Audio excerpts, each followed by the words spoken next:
Biz iki tane kvadrat funksiyalar жөнүндө өтүп атабыз.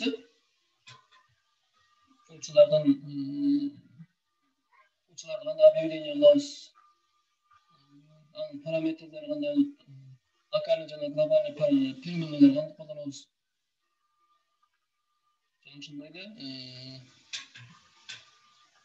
келдик.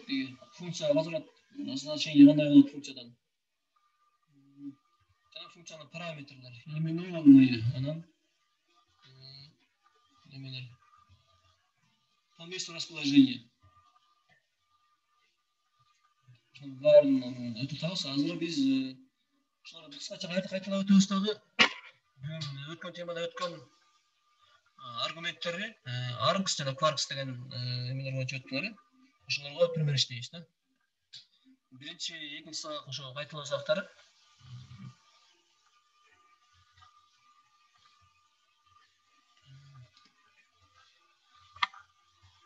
Абрамянда тайын процедура функцияларга задачалар бар. Ошолордон баштайлы.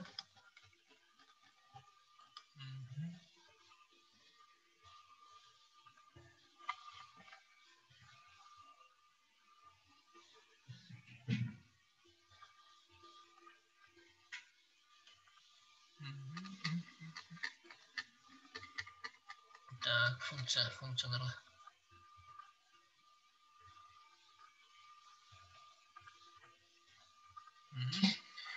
Давайте мы баштайбыз.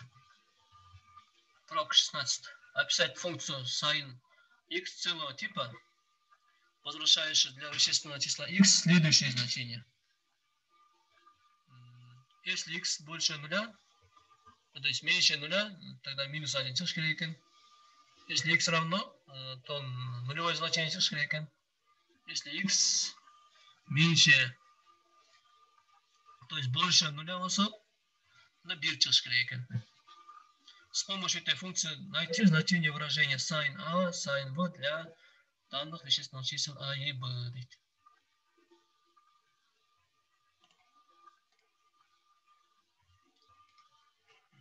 Давайте.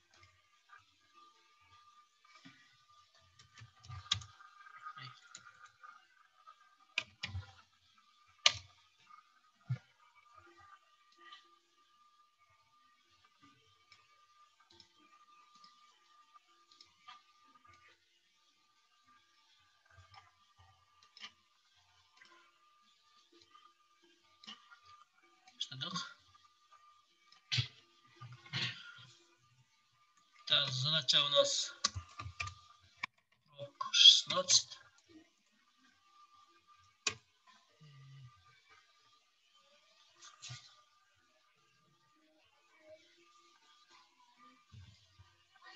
Опишем функцию, да, df. Название словарка sin.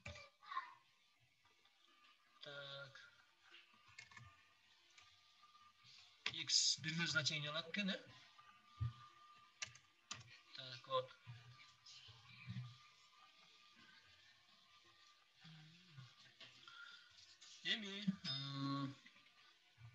X текшерет еткенбіз, сырттан кірген функцияға кірген тұрған значение текшерет еткенбіз. Если оно меньше нуля болса, минус 1 чыгыш керек екен. Давайте сразу текшеребиз. Если x меньше нуля болса, эмне болуш керек экен?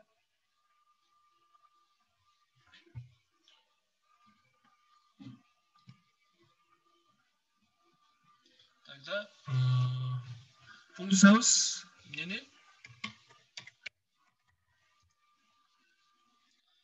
Минус 1 кайтарыш керек экен, бир ретурн менен кайтарып атабыз функциябыз. Так. Если x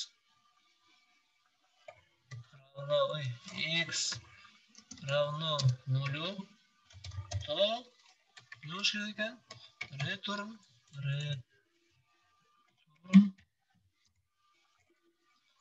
ноль кайтарыш керек экен. Else иначе. Ну, үчүнчүсүн иначе менен алып койдук. Себеби могу x значение текшердик биз. Иначе бул бир значение бар да. То есть число может быть только положительным, отрицательным или нулевым значением. Biz өлкөнү текшердик. Значит, üçüncüsü vardı. Üçüncüsünü else menüne alıp başlatıp oldu. Else's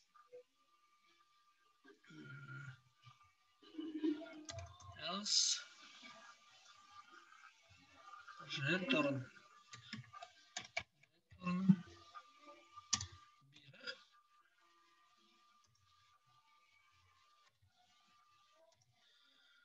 так, жаңы киргендерге кичине түшүндүрүп коелу. 16-чы задачаны чыгарып атабыз. Sin x деген функция түзүш керек экен. Мындай условиялар бар экен. X больше меньше нуля болсо минус 1 чыгыш керек экен функциядан. X равно 0 болсо, x 0 га барабар болсо 0 чыгыш керек экен. Bu yerде x больше 0 болсо 1 чыгыш керек экен. Анан могу выражениени таптыла дейт да. X-аны киргизип алып туруп анан. Так, эми функциябызга карайлы. Функцияны описание кылдык. Def деген ключевой слово менен кетти. Definition стартлаганбыз. Sin бизге функциянын аты берилген. Ошон үчүн ошону эле койдум. Bir параметр бар экен скобкада. То есть функцияга бирде значение кирет экен.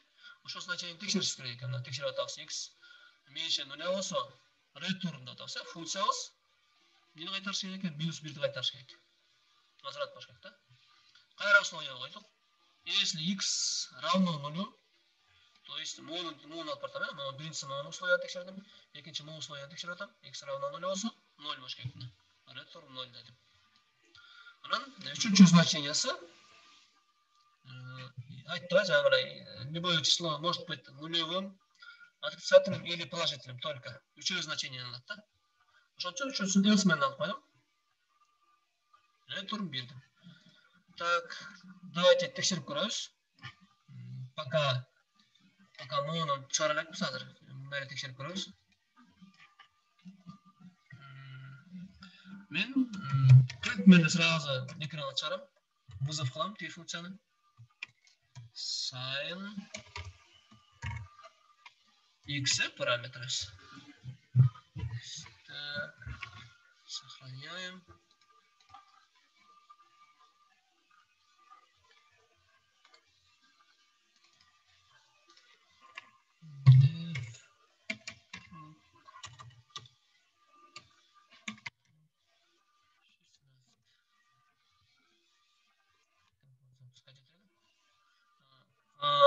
X not defined.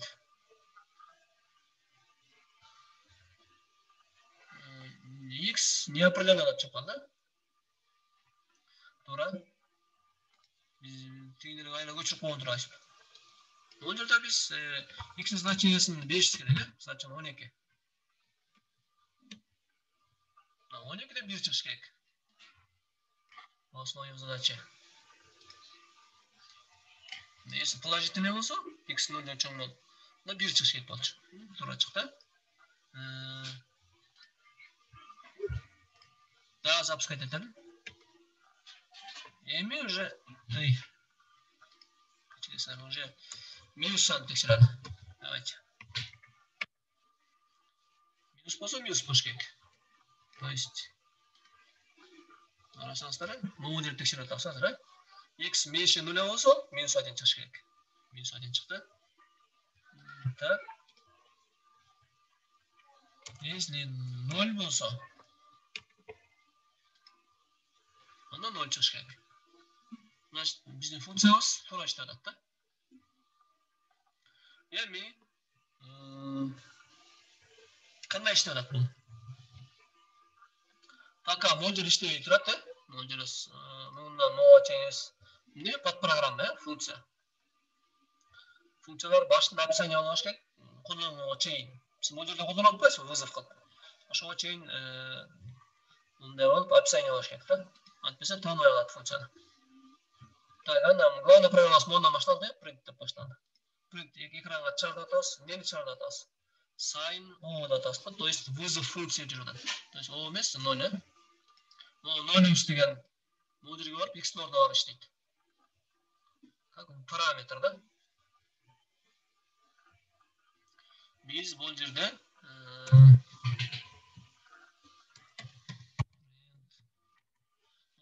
Қарасаңыздар, мұны подсказка шықпады мына. Print тоже функция, айтқанбыз. Значенияларды алады екен, мындай параметрлер бар екен. Step деген, end деген мындай, file деген мындай, flash деген мындай параметрлер бар.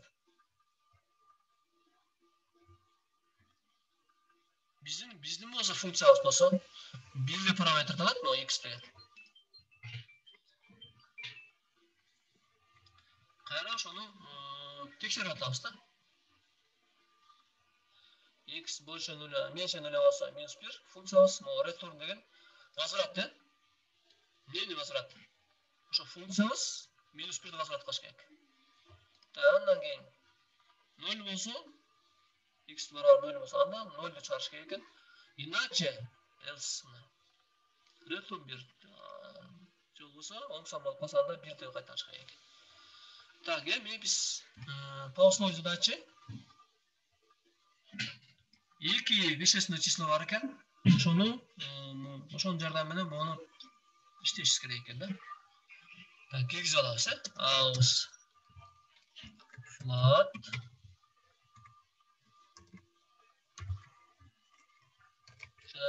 Input вводим через клавиатуру, да?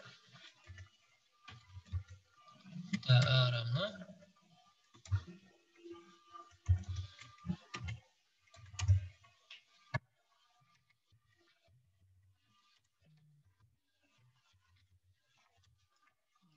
Так. Print. Плюс. Böyle. Sign bakın. Sign. Ay.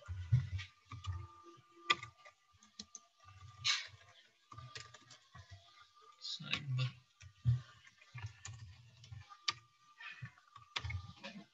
Так.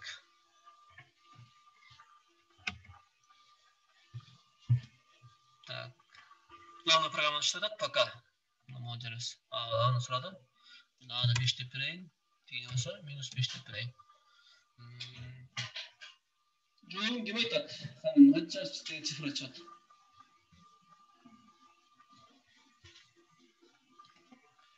Tak. Cumhurbaşkanı Meram ekonomi rasada. Cumhurbaşkanı. Sen oyuncu Jo'yu qanday çat?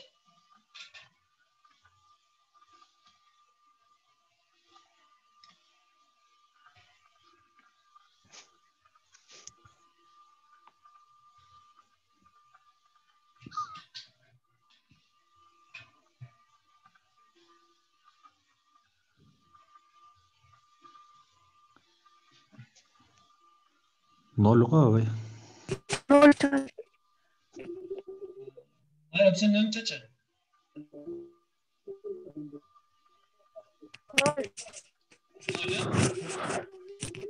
Ага, давайте текстиль кросс.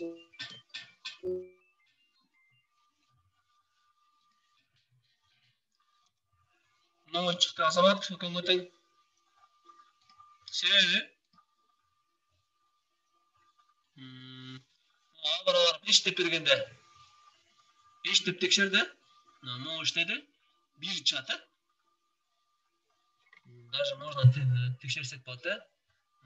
Sign A'дан қанша шығады десек, A'дан 1 шығады тұр. Еміз sign Б'дан қанша шығады десек, Б'дан минус 1.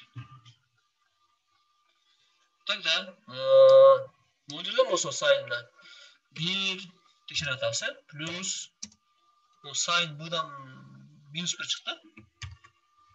Минус 1 десек, конечно, 0 шығады. Так, молодцы. Адресler. Bu funksiyonu жазып işletip cevabını aldılar. Notebook açanlarda var da.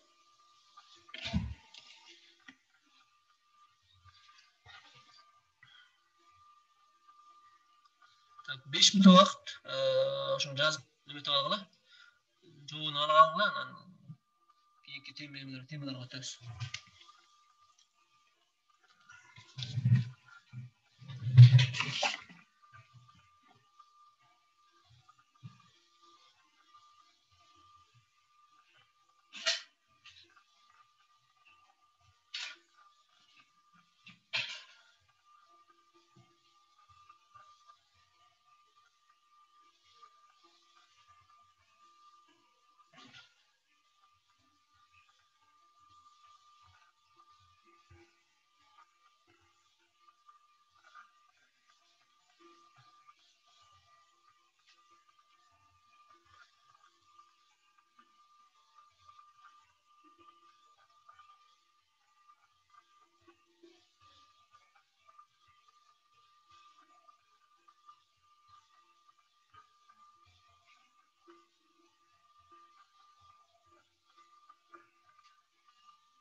Спящий режим çıkmadan burası. Demek büyüsken provokasınca. Büyüsken provokasınca. Şöyle Ekim kadar basmışlar, uçak sonrası için. Öyle. Hani her ay yüzsün için her ay yoktu. Spesial bir çıkıyor çok var.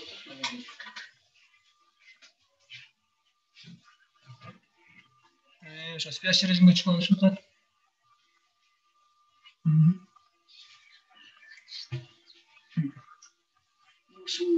Şimdi sapsarım da. Bitti işte.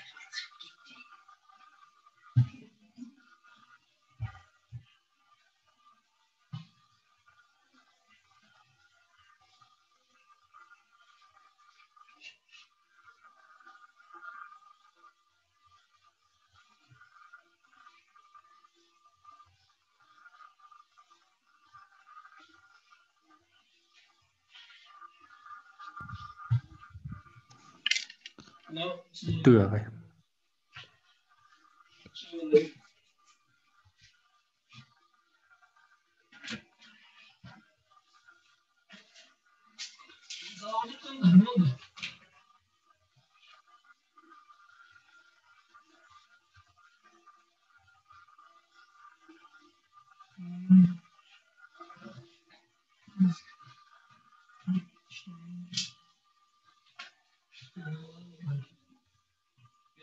Sposa vende kırıklık sposa rasmada. Daha sonuçta bir müşteri da.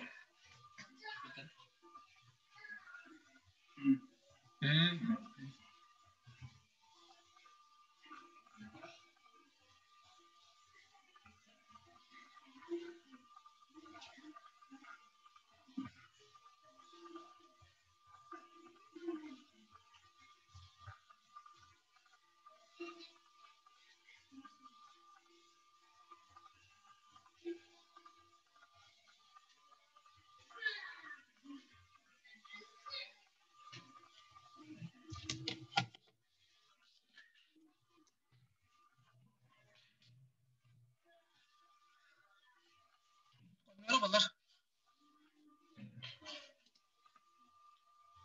Bayram Tırgalık. Ödüsçümalık. Mağa işledi. Demek WhatsApp kasal var ya. Evet bana. Bayram senin küçü. İşte Ağay sürekli nırgıt alışıp. Sürekli unutma.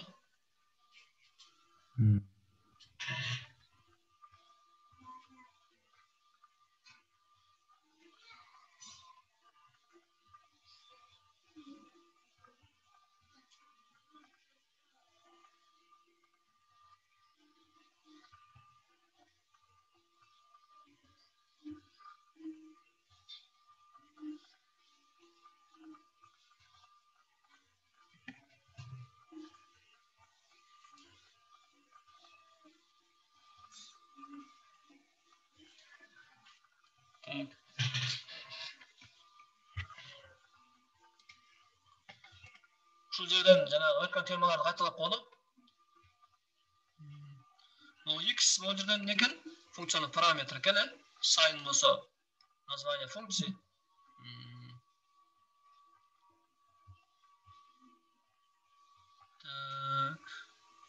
Бұл A болса A менен B деген нәрсе глобальная переменная. Global дейді, атайтып жатқанда. Бұл şu bizim программасы барлығына тиесілі да. Бұл еменедағы div sign деген біздің функциямыздың ішінде де көрінеді. И главный программада қолданып отырмыз да. Бұны мында тексеріп қойсақ болады. Давайте бұл жерде тексеріп тұрайыз.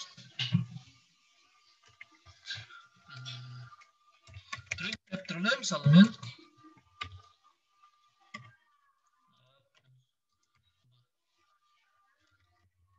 Даже плюс А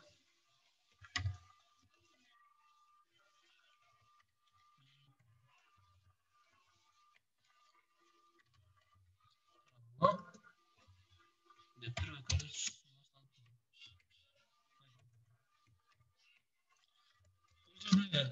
Мақсат неме болады да?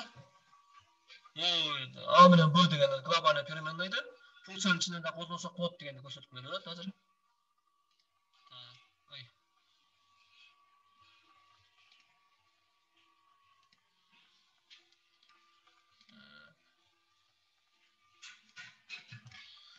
Мысалы 63 деген sayı. Көрдіңдер ме? Бұл жерден бізге нені көрсетеді?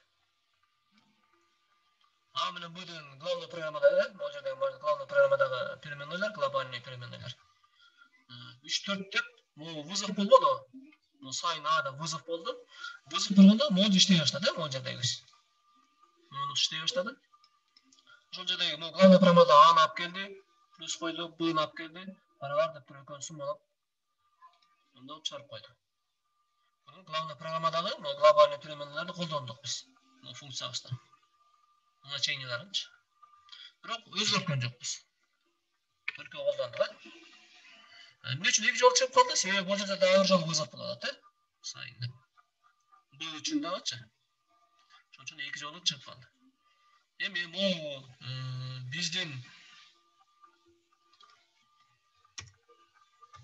функцияның ішінде описание болған переменныйлар главный программада көрінбейді.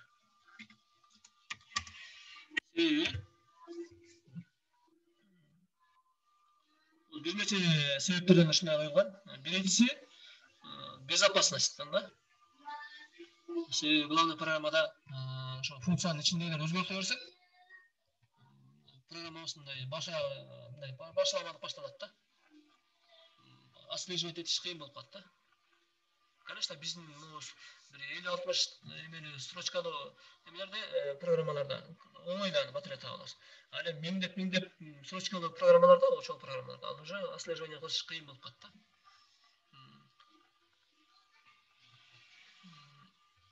Екіншіден, емесіне жағынан, безопасность жағынан, ошол функция иштеп бүткөндөн кийин дагы переменналар кала берсе, айта өре жүрсі, ар бир переменный үчүн оперативный памяттан место бөлүнөт деп. Эгерде биз ошол функцияны иштеп бүткөндөн кийин деле ошол переменналардын значениялары кала берсе, хакерлер үчүн бир эшик ачылат да. Ошол переменналарга ячейкасына эмесин адрес менен кайрылып алып, ал жерге ар кандай нерселер жазып, USB kodтор жазып, зыян келтирүүчү программаны түзүш мүмкүн да. Ошон үчүн бул функциянын ичиндеги баардык переменныйлар функция иштеп атканда гана бар да. Функция иштеп бүткөндөн кийин жок алар. Мисалы, бул A'нын значениясы жок азыр. Неме иштеп бүткөндөн кийинчи. Давайте иштетебиз. Sana ben 4-5 деп берсем. Көрдіңдер ме? Бұрынғысында глобальный моларды алатқан А менен Б'ны. Мен азыр функцияның ішіндегі переменныйдың атын А деп қойсам, не болып қалды? Ошоны алып алады да, мына 0 деп.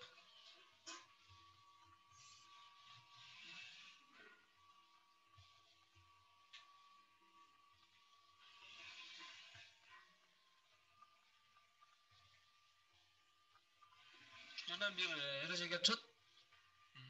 Eğer аты okşaş bolsa, funksiyanın içindeki lokalny переменныйлар өзүнүн колдонот да. Азыр бул жердеги A'нын значениясын алган жок мен. Функция өзүнүкүн, өзүнүн переменныйын алды да, локальный переменный. Ушул жерде A'мыз локальный переменный, только def сайынга карап тиешелүү, ушул гана функция. Ал эми A, B, A, B. Бұл болса глобальный переменный, бұл болса барына тиешелі. Глобальный латин айтып қойсыз ба?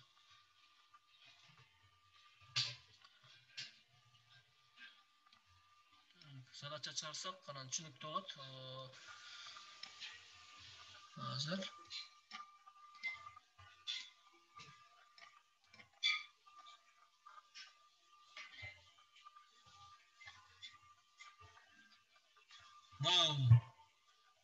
Prok 18 мына Prok 19'tu.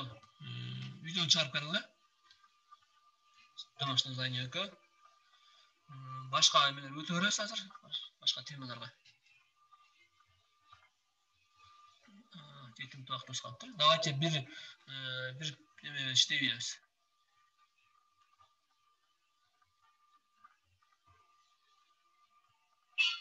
Şunu işley береміз да.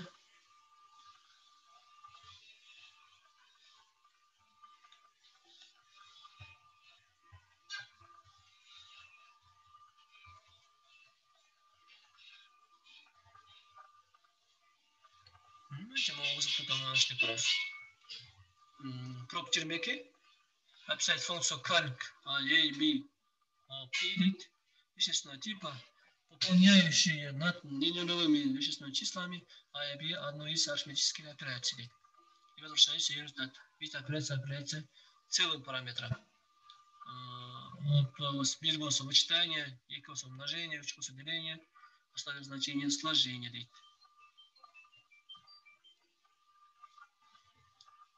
С помощью calc выполнить для данных A и B определяемые над целыми. Так, n1, n2, n4. Септеш керек екен. То есть, функция түші керек екен, ол функциямыз арифметический операциялар жазылыш керек екен. A бойының үстінен. Егерде 1 болып қалса, 10 параметрі, 10 деген параметр. 1 болып қалса, вычитание жазылыш керек екен, 2 болып қалса, умножение, 3 болса деление, 4 болса сложение екен. Бирок A менен B не нулевой екен, значениесі. Давайте спросим.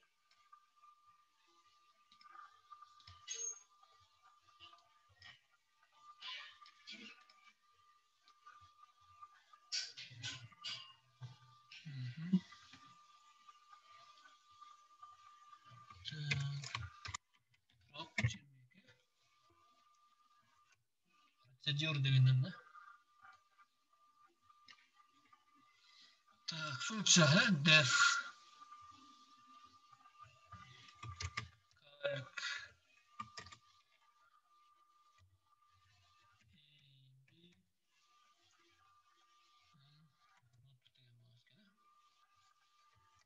üç parametre varken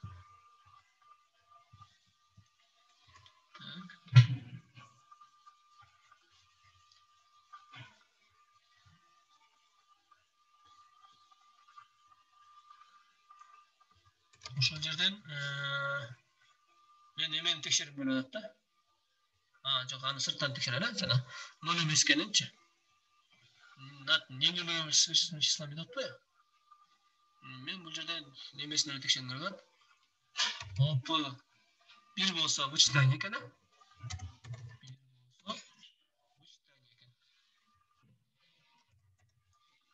Так, вычисление санда кандай келет? Return там. Не жазат, return A'дан bin алат да. Жанагы сыяктуу эле. Если так плюс екі болып қалса, умножение дейді. Екі болып қалса, return возврат не болады. Умножение.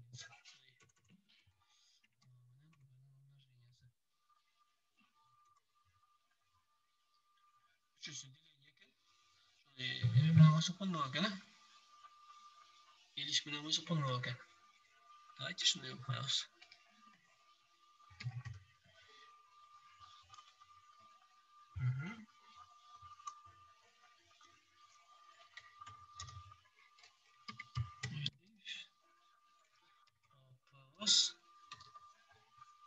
Üç болып қалса деление дейді.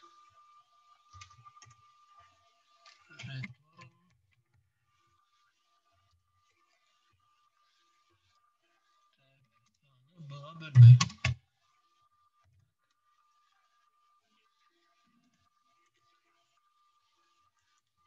else. В остальных случаях дейді. В остальных случаях сложение дейді. Return.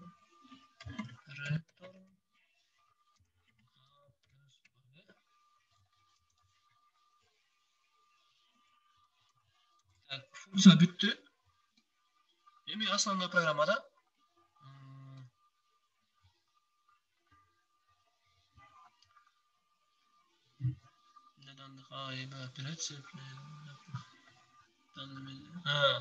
бұл жерде A менен B'ni кіргізіп аткенбіз, бірақ бұл 3 операцияны өзі кіргізіп аткенбіз.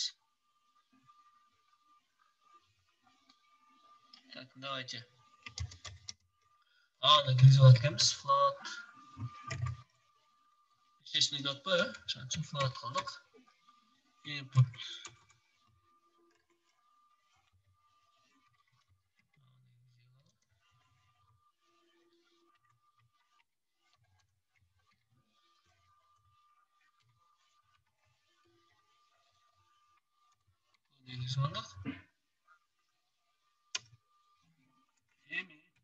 Текшереміз. Если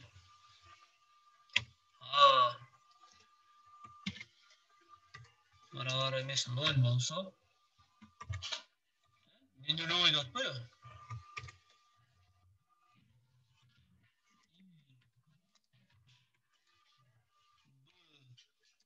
Тоже не равно 0 болса, не делаешь как? Тогда вызов класс операциялар іштейсі. Вызов бұл, так, болып қалса, операция, олар N1, N2, N3 деген операциялар. Давайте кіргіздіреміз. N1 целый, бұл? Int.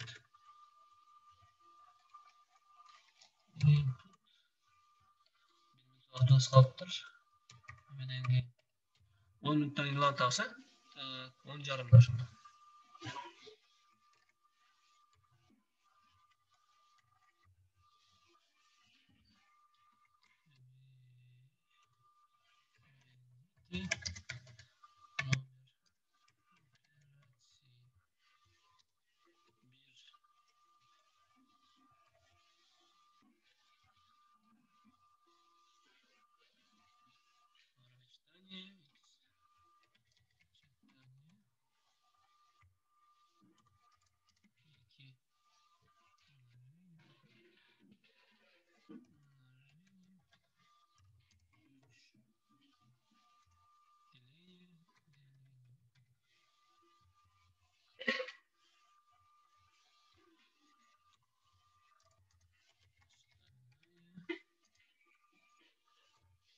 Сложение.